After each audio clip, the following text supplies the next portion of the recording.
The Babadook is a foreboding look at what happens when you neglect to acknowledge your own emotions. On the surface, it may seem like the movie is about a woman who is merely having a hard time managing a very spirited child. The dynamic between the two is confusing and stressful, to say the least. Sam cries constantly and causes issues with other children, but like his mother, Sam is trying to manage an incredibly overwhelming situation. The result of Amelia's ignorance to her child's problems, a lack of support system for both of them, and the prevailing ignorance to her own emotional turmoil are why the circumstances are rife for the Babadook to haunt this family. So let's take a deep dive into the Babadook. When we first meet Amelia, she is floating through a dream. A series of seemingly random events flashes on screen. Samuel, her son, wakes her from her dream state in the most annoying way possible. He screams "Mommy" over and over again until she acknowledges his presence. We later learn in the movie that the dream sequence was actually more of a memory, the memory of how Samuel's father and Amelia's husband died. Samuel has a tough time sleeping, and Amelia indulges his childish need for her to check his room for monsters. She reads him the book The Three Little Pigs to help him fall asleep faster. When she finishes, he tells her that when the monster comes, like he does in the story, he'll smash his head in. This becomes a theme with Sam, to express himself in this way. He's sort of graphic and descriptive, and that's not something that's appreciated by the adults around him, as we later see. Him expressing himself so matter-of-factly makes the adults around him feel very uncomfortable. But in this sequence, I want to talk more about the title screen right after this scene because it just appears quietly. There is no loud boom. If you looked away for a second, you wouldn't even notice that the movie had a title screen at all. It's even followed by a quiet wind blowing outside. Traditionally, if there was a title screen in a horror movie, it comes with a loud sound. Think something like Cabin in the Woods. Power drills. Liberate my cabinets. Are you even listening to me? With the Babadook, it's there, but it's so quiet that you don't notice that it's there, like the Babadook himself. Unannounced, it shows up in such an unassuming way, like the wind. You feel it when it's light, but you may not notice it much. If it became stronger and created a tornado, it could happen in an instant. Before you could even react, everything would be destroyed. Samuel falls asleep with Amelia, and it's clear he's invading her space. Because of this, she can't sleep. He wakes her up with his obnoxious new toy that he's made. Amelia is patient and kind, but she is also tired. Samuel is a kind child who loves his mother and wants to protect her. However, his personality is still annoyingly overwhelming. We start to see her patience crack in certain moments. Samuel gives her a hug, and she accepts it at first, but snaps and tells him, "Don't do that." It's a small moment, and she switches it on and off pretty quickly. These moments become more pronounced throughout the movie. Samuel gets into trouble at school, and Amelia has to go pick him up. She is a single working mother who is struggling, so this is inconvenient for her.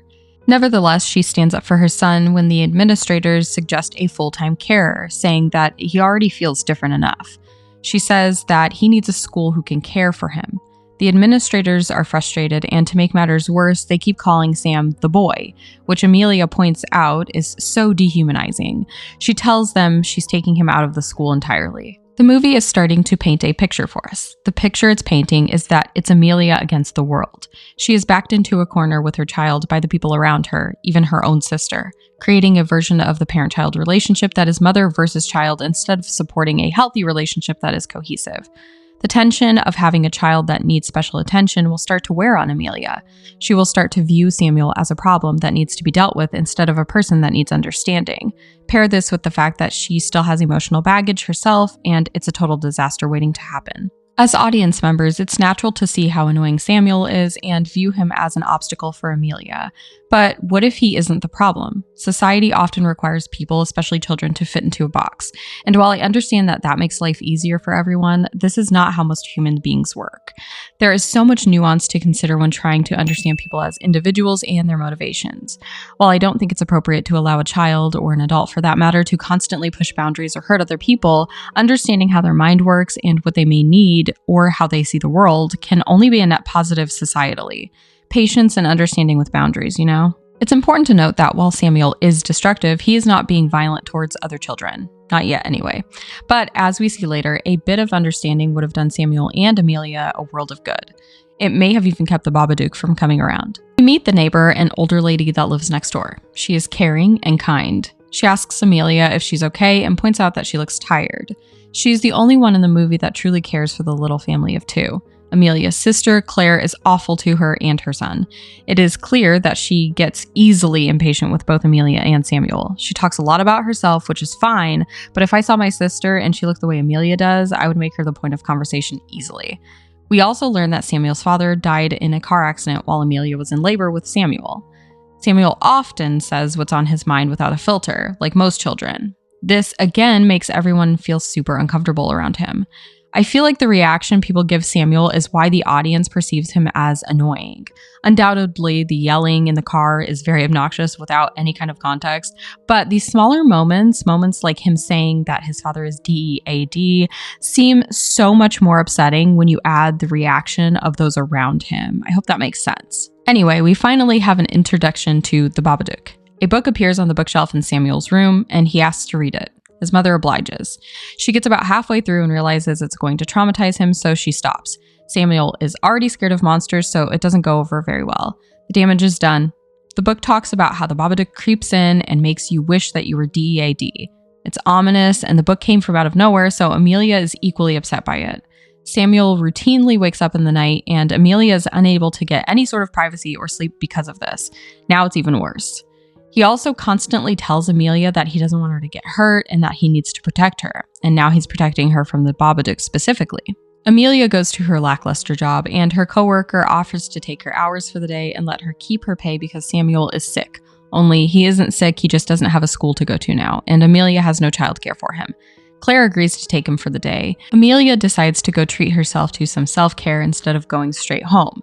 She has some ice cream on a bench in peace, and that's all she does. Of course, when Amelia gets home, she's greeted by her hag sister with yelling and whining about how Samuel was talking about the Babadook. This has apparently upset her sister's daughter, which it seems like something that she could easily deal with on her own, but whatever. Amelia cannot even get a second of help without it turning into a nightmare. Again, who is the true problem here? Samuel or the inept adults around Samuel and Amelia? The basement in their home essentially acts as a shrine to the memory of Amelia's deceased husband, and she locks it to ensure that Samuel and herself are safe from those memories. When Samuel ends up finding the key and goes down there, he sets up a picture of his dad and mom and does magic tricks for them. It's a moment where we can see that this child would really like to incorporate his father in his life, but his mother is still burned by the memories and doesn't want to deal with her grief. We also see that the Babadook is starting to make his way in with each passing incident. He is clouding Amelia's mind with misdeeds. The Babadook puts glass in her bowl of food and draws on the picture of her and Oscar, Samuel's father. He is stirring up chaos and driving a rift between mother and son. Samuel shouts to his mother, "Do you want to DIE?" after Amelia attempts to take the tool that he uses to keep the Babadook away. It looks as if he's threatening her, but he's warning her that the Babadook will come if he doesn't protect her and have his tools. Again, from the audience's perspective, especially as a first-time watcher, you would assume that Samuel is causing all of these problems. At Claire's daughter's party, Samuel is clinging to his mother. He knows she's in danger now. The other mothers at the party figuratively and physically look down at Amelia. We get this amazing shot where they all sort of huddle together and they're staring at her with a lot of judgment. One woman tells her she works with disadvantaged women, some of which have lost their husbands, and that she knows it must be hard for Amelia. It's embarrassing, and Amelia clocks this for what it is, an insult. She has an outburst toward the women, and Claire doesn't like this because she's a total bitch, and tells her that she should get over her husband's death because it happened 7 years ago. Moreover, she tells her that she can't stand Samuel and that she knows Amelia can't stand to be around him too. We get a tandem shot of Claire and Amelia talking with a shot of Samuel and Claire's daughter talking. Claire's nasty child tells Samuel that his dad is gone because he was bad, and that's why he doesn't have a dad. He pushes her out of the treehouse, and because no one ever listens to this kid, he looks like the villain. This is the first time we are treated as an audience to Samuel's perspective when something bad has happened, so we can kind of contextualize his actions. They weren't great, but the things that Gracie was saying were extremely hurtful. As an audience, you can, at least somewhat, sympathize with the desire to push the little girl out of the damn treehouse. The family is in full degradation at this point. Amelia's spirit is completely broken, and this is an invitation for the Babadook. She takes Samuel to the doctor, and he's prescribed some sleeping pills so he can sleep, but also so Amelia can sleep. She forces the pills on Samuel, but Amelia is still unable to get any rest, because instead of Samuel keeping her awake at night, it's the Babadook. She sees an infestation of cockroaches in her wall, which makes her throw away her food and tear at her house. She finally bears witness to the Babadook in its full form, which scares her so badly she turns on all the lights and doesn't sleep at all.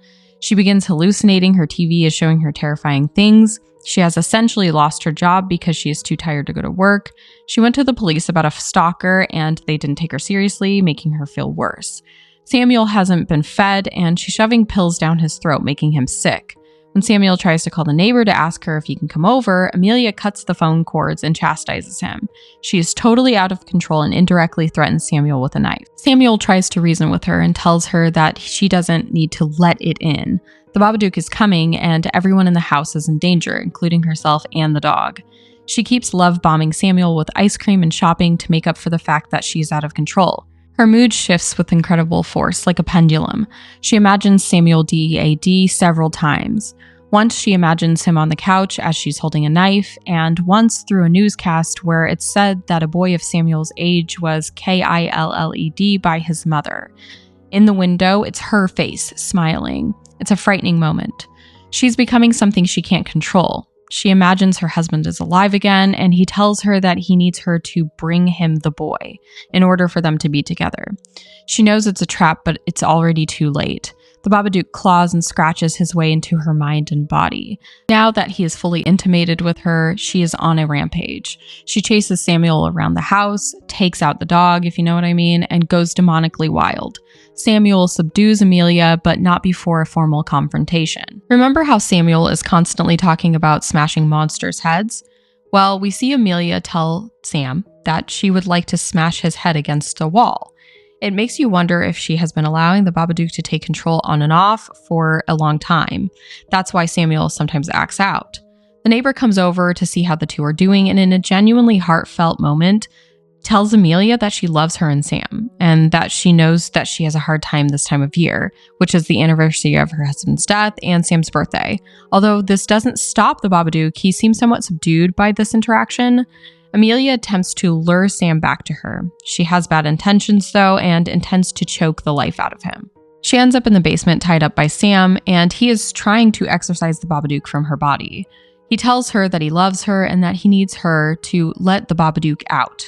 Eventually, after a time, she expels the demon from her body, but he still exists inside her house. She screams that the demon has no place here and that he has no power over her or her son. This doesn't fully free either of them, though. The Babadook will always exist in her home, threatening her and her child, but she has control over it now. She is in charge, so she treats it like a pet. She feeds it and allows it space in the basement where it belongs. She now fully embraces her child for who he is and allows him to celebrate the parts of him that are like his father. She allows him to speak freely about his feelings and his thoughts. The cloud has lifted and the relationship between mother and son can flourish. There is unfortunately nothing anyone can do to make the pain of loss go away. It doesn't help that Amelia had zero support system though, and locking it in the basement in the back of your mind is not going to keep it from seeping into every aspect of your life. I wish that it did. I wish we could all go about our days without ever letting our monsters out of the closet, that we would be happy with them being there with not even a hint of their presence. But to acknowledge them and deal with them is to free yourself from their influence. To quote C.S. Lewis, I sat with my anger long enough and she told me she was grief.